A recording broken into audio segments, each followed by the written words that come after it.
Saudari-saudara yang dikasihi oleh Tuhan, gereja ini bagus sekali, putih warnanya, memplak dan kelihatan bersih.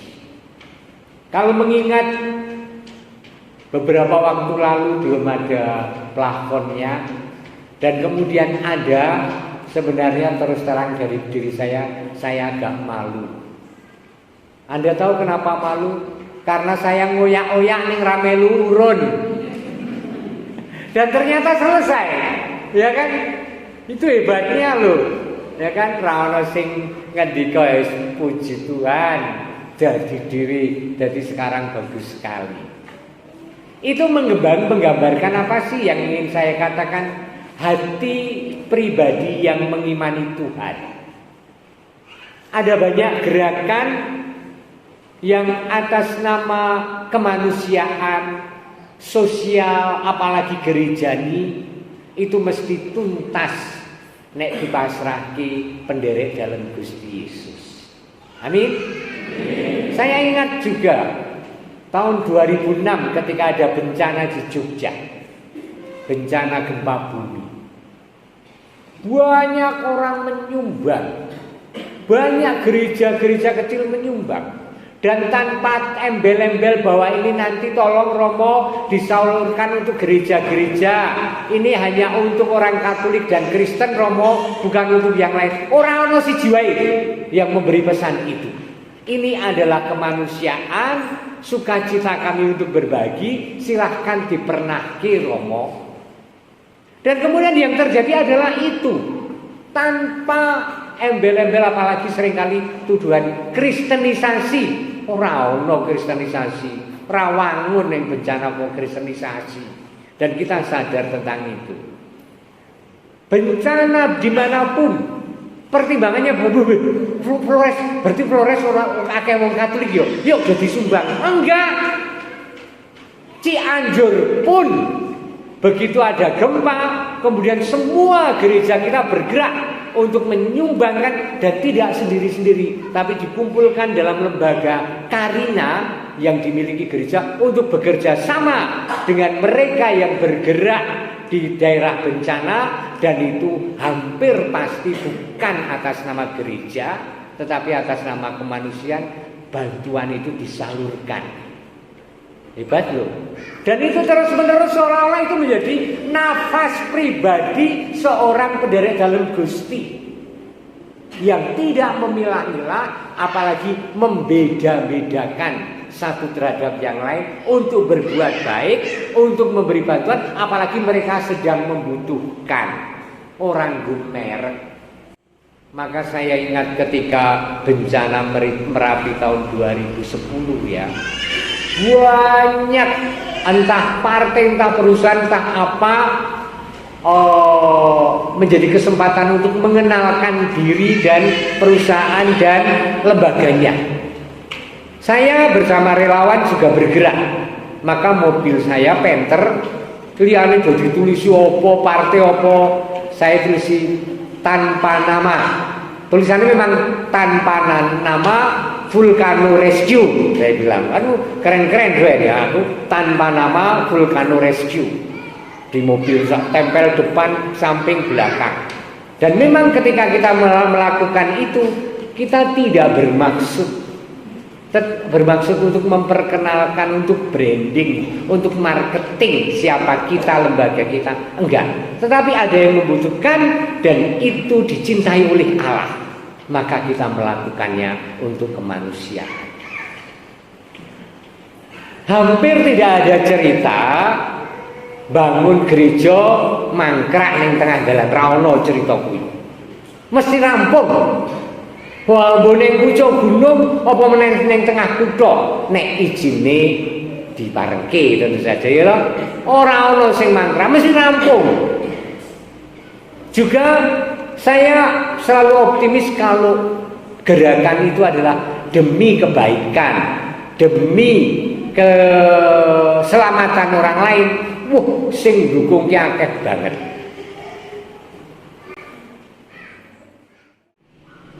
Otomatis itu menjadi gerakan iman kita Otomatis menderek dalam Gusti itu rasa ngeriko aku ngimani Gusti Allah, berarti aku donga maca kitab suci, donga novena siarah juriki iki perkara liya nek aku berbuat baik marang orang lain. Enggak, kuwi siji. Dan hari ini itu dikatakan dalam firman Tuhan dari kitab Yesaya, mari kita lihat. Hendaklah engkau membagi-bagikan rotimu bagi orang yang lapar, dan membawa ke rumahmu orang miskin yang tidak punya rumah. Dan apabila engkau melihat orang telanjang, supaya engkau memberi pakaian dan tidak menyembunyikan diri terhadap saudaramu sendiri. Cetha welo-welo. Dan itu kita mengatakan amin ya, amin, amin. Dan Anda melakukan, kita semua terus bergerak melakukannya. Dan itu dalam kesadaran penuh iman kepada Tuhan Yesus, pada Allah yang memang telah lebih dahulu memberi perhatian kita tanpa embel-embel. Kue rajin sembayang sik, kue engko tak berkati ora. Kue martobato, kue engko tak wenehi tak paringi keselamatan ora. Dikatakan ketika kita masih berdosa, ketika kita masih berdosa, ketika kita masih durhaka, Allah mengorbankan dirinya mati di kayu salib untuk kita. Ini teologi yang harus dimiliki oleh setiap pribadi Katolik Kristiani. Maka berbagi, peduli, enteng bukan karena duwe. Orang ngomong Katolik yang sugih, sing nganti turah-turah. Ora, luwe akeh wong beriman lain yang punya kekayaan yang banyak. Tetapi awake dhewe wis kulino, kita itu sudah terbiasa yang sedikit dibagikan. Ini yang luar biasa. Dan itu menjadi kekuatan gerakan dunia melalui gereja Katolik. Maka sosok wong gumun, kok wong Katolik iso bangun iki, bangun kuwi, kok iso awek iki, awek itu, kok bisa berbagi, kok punya panti asuhan, ABCD dan seterusnya. Dari mana sumber mereka? Dari Vatikan, dari Italia, Belgedes. Ora ono kuwi. Ya saka wong mentok. Ya toh, saka Timan, saka Badran. Itu dikumpulkan menjadi kekuatan yang sangat besar karena kesadaran dan sukacita dalam berbagi. Amin.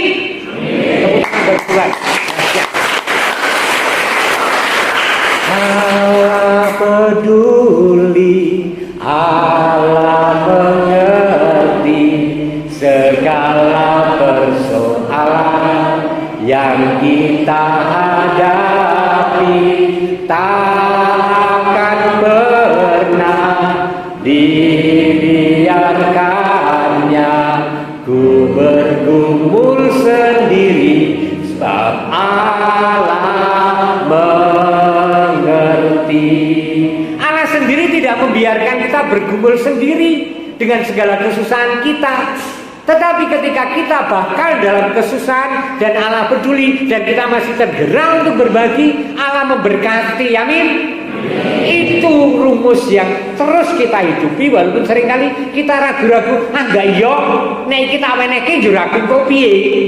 Nyatane iso luar biasa. Maka hari ini firman Tuhan meneguhkan kita, ini aku, apabila engkau tidak lagi mengenakan kuk kepada sesamamu, bebanku beban, dan tidak lagi menunjuk-nunjuk orang dengan jari dan memfitnah.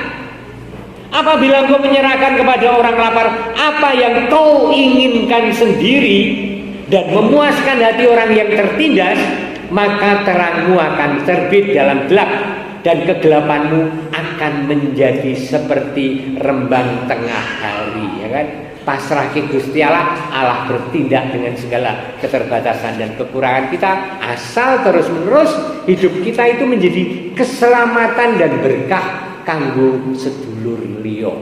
Tentu saja mungkin Anda sudah berbek dengan apa yang saya katakan, dan saya tidak sedang mengajarkan, kecuali bahwa saya meneguhkan firman Tuhan ini, meneguhkan kita apa yang telah kita mulai, apa yang terus-menerus kita lakukan. Amin. Dahsyat ya. Nah, terakhir bagian Injil. Mari kita perhatikan, ini menarik sekali. Dalam khotbah di bukit, Yesus bersabda kepada murid-muridnya, kamu adalah garam dunia. Jika garam itu menjadi tawar, dengan apakah ia diasinkan? Tidak ada gunanya, tidak ada lagi gunanya selain dibuang dan diinjak-injak orang. Cetok. Garam niku cirine napa? Asin. Nek nemoni bumbu dapur dicicipi orang rasane. Bu niki napa? Garam to? Mboten napa ora rasane? Buang. Wong mesti dudu garam, wong nek garam iki mesti asin. Nggih to? Dan Tuhan Yesus ring ngendika ki cetha, ora hehe sedulur-sedulurku kabeh. Mbok yo dadi garam dunia. Mbok yo urip Katolik iki dadi terang dunia. Ora mbok yo. Ora nganggo tetapi tegas, kamu garam dunia. Kalau kamu tidak asin berarti bukan garam. Buang wae ra kanggo. Keras lu ya. Maka pada setiap pribadi, entah Anda orang tua, entah saya Romo Agus, entah orang muda, entah anak-anak kita, pertanyaan yang sama, gugahan yang sama, hantaman yang sama, wis ora, Tuhan itu tidak berharap hendaklah engkau. Tetapi kamu Katolik kan? Iya Romo. Jadi garam kan? Iya Romo. Saya kalau di sekolah itu saya ramah Romo, saya bantu teman yang sedang kerepotan. Nek jayaran duwe tak jajake, bisa umpamane ya kan. Nek ra dipotolo tak silihi, itu jadi garam. Otomatis hakikatnya adalah garam. Maka pertanyaan untuk kita semua adalah neng gureng urip dina iki. Aku rek dadi garam ki nggo napa ya? Dino iki wae Sabtu tanggal 4 iki. Aku penderek dalam Gusti. Aku adalah garam hakikatnya. Aku ngopo ya dino iki sehingga hidupku itu menjadi berkat. Kanggoku cetha lan panjenengan mesti iso milah-milah. Bocah-bocah iki mau sekolah ora ta mondok? Sekolah ta?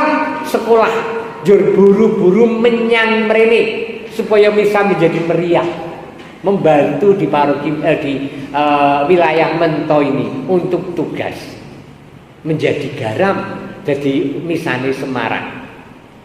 Sederhana wae panjenengan para ibu marang putra marang putu mesti jadi garam. Para bapak sing tanpa lelah bekerja mesti jadi garam. Amin. Amin. Mudah-mudahan hidup kita terus disemangati dan teruslah menjadi garam dan jangan pernah tawar.